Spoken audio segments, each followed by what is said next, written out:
Good day. I guess I should have known that I was in trouble when, although he wasn't a doctor, my father came into my home to see me, make a house call. And usually when I saw my father, it was at his place over dinner with he and my stepmother, and the conversation was usually pretty benign, fairly shallow. But today, it's deadly serious. My second wife has just told my father that my crack and alcohol habits are out of control. And now he's giving me the talk. It's 2003, and we're sitting on the couch in my living room. And my father is a person who I love dearly, but also resent very deeply. Not because he's a bad parent or anything. He was always great to me, but he was always right about everything. And that drove me nuts. As we sit together, he tells me about how drugs and alcohol have affected extended members of our family, both physically and mentally. If you don't stop doing drugs right now, he says, take a look around. This is the best your life is going to get. Now, that's what he said, but what I heard was, you're disappointing me again, and I'm giving you my unsolicited opinion. And I felt this really weird mix of defiance and anger. Earlier in the week, when he had initially heard that I was doing drugs, he immediately changed the locks on his house without even having a conversation with me. That made me angry. And now he's sitting in my living room and he's having a conversation with me, and that made me angry. I pretty much decided right away to ignore him. And I reveled in the fact that over the next few years, life threw money and applause my way. I was succeeding and I was proving him wrong. Surely, drugs and alcohol couldn't take someone as smart as me down. I mean, I had managed to get an MBA and to succeed professionally, all while living a life as two people. Daytime corporate good guy and nighttime drug-doing bad guy. But the problem was, he wasn't wrong, because my personal life was an absolute mess. My second wife and I divorced. I had a failed stint in rehab in 2009. And I'm sure that many of us in the audience have heard that old parable about how you can motivate a mule with a carrot or a stick. I am all stick. I respond to pain. That's pretty much my only motivator for doing anything. And my mind, for some reason, was telling me that I hadn't had enough. And what I didn't know was that I wouldn't have enough for quite a while. Now, I'm not sure if any of you know how things go in the storytelling game, but in the storytelling game, that's what we call foreshadowing. Dun, dun, dun.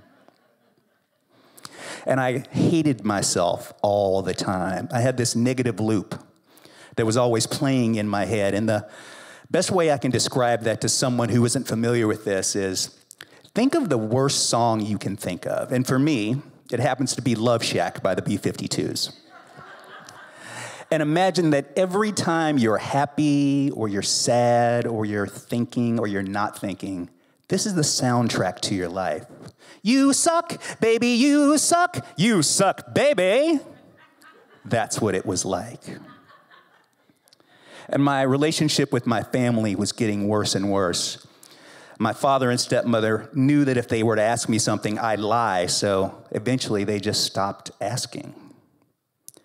I had the kind of job where I could work from home, so the necessity for me to see normal people was less and less, and my apartment became a refuge for thugs, dealers, criminals, pimps, and pushers.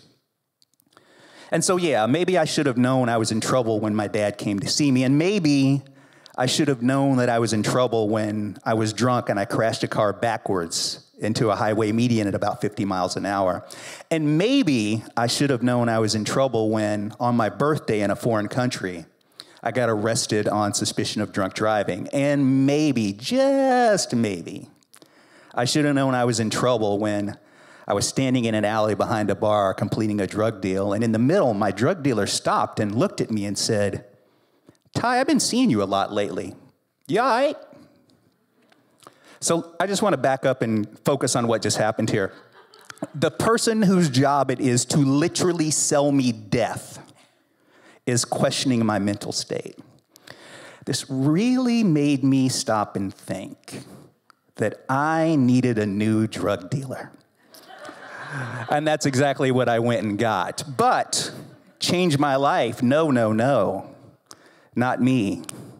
That stick and I were just getting warmed up.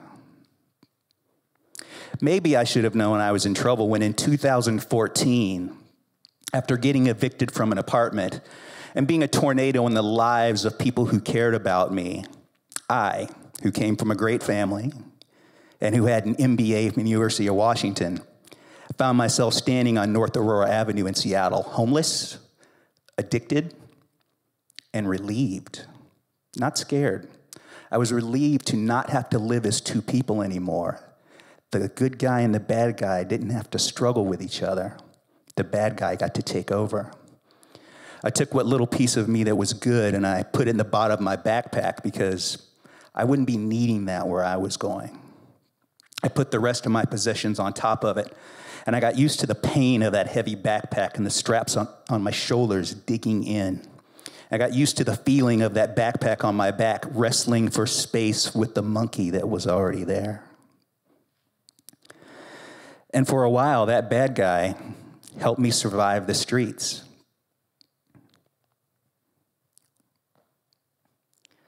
But when that good guy was ready to try to take over my life again, quite frankly, I didn't have any tools to manage. 2015 was the hardest yet most necessary time of my life. In February, much to my parents' relief because they had given me up for dead, I went to rehab. I got out of rehab in March, and I moved into a sober home where I had a lot of trouble staying sober. I wasn't ready to stop yet. I would regularly take the bus from my sober house in South King County all the way up to North Aurora to run the streets, get high, and get drunk with my friends because I hadn't left them behind yet. It's amazing that I survived that time. It's amazing I never got asked to take a drug test. And by this time, I had made the executive decision to, well, it was an executive decision. I was no longer able to smoke crack like a gentleman. So I switched to meth. Great decision. And my mind was beginning to become affected. When I was high, I was paranoid, and I would hallucinate and see things. And when I wasn't high, I was depressed, and I would sleep 16 to 20 hours a day. One day early in 2015, after being up a couple of days, I was walking down the street in Everett, and I got the feeling that I was being followed. I was being watched, and I was in danger. I ducked into a Denny's to get off the street because why else would anyone go into a Denny's unless they were high? And I ordered a Diet Coke even though I didn't have any money, and I just sat there. But after just a few minutes, I felt like the people in the restaurant were talking about me and watching me. In a panic, I grabbed my backpack and I bolted out the door, across 4 lanes of traffic, fell in a parking lot, tearing my pants, bloodying my knee, and ran into the lobby of a hotel begging to use the phone. I picked up the phone and I called the police, and the policeman was actually very nice. He showed up, and after explaining my situation in what I'm sure was a fairly incoherent fashion, he offered to follow me to the bus station. Now, he might have just been trying to get me out of Everett, who knows? But I was even too scared for him to do that. I went back inside, and the next phone call I made was to my parents. And have you ever been in a situation where something really serious has to happen and everybody kind of knows, so it's almost like there's no conversation? Now, I'm sure when my parents showed up, they asked me what was going on and what I was scared about, but my memory is that I just got in the back of the car and they drove me directly to the mental hospital, where I stayed for a week and got out with some new meds, and felt better for a time. But later that year, back on drugs, I was arrested.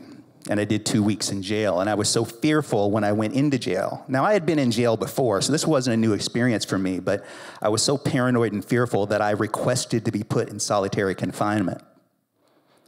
And the craziest part about being in jail for a couple weeks, and the scariest part, is that after a week, kind of started liking the food. The last thing that happened to me in 2015 was that after a time of feeling overwhelmed and shameful and guilty about the things that I had done and just feeling lonely, I attempted to commit suicide. It is only through an act of God that I was unsuccessful in standing here with you today. And then finally, a few months later, I came to the realization that it wasn't the world that was punishing me for the things that I'd done. It wasn't God punishing me because I was a bad person. I was the one holding the stick the whole time. And I finally decided to put it down. I've been in recovery since March of 2016, and while my journey has not been perfect, life today is so much better than it was before. I have a very strong relationship with my family again, and I tell my father that I love him on a regular basis, and these days I even listen to him every now and then. My relationships with my friends have been restored, and for the first time in my life, I like the person that I see when I look in the mirror. I haven't listened to the B-52s in years, thankfully. And I'm in a relationship with someone where I'm an adult now too, which is also new for me. The simple fact is that in America, there are more and more people becoming addicted all the time. But what that also means is that there will be more and more people like me who are seeking help and coming out of addiction and turning their lives around. And those are the type of people that I work with today. I do all that I can to provide opportunity for folks like that coming out of homelessness and addiction, because somebody did that for me. Thank you so much.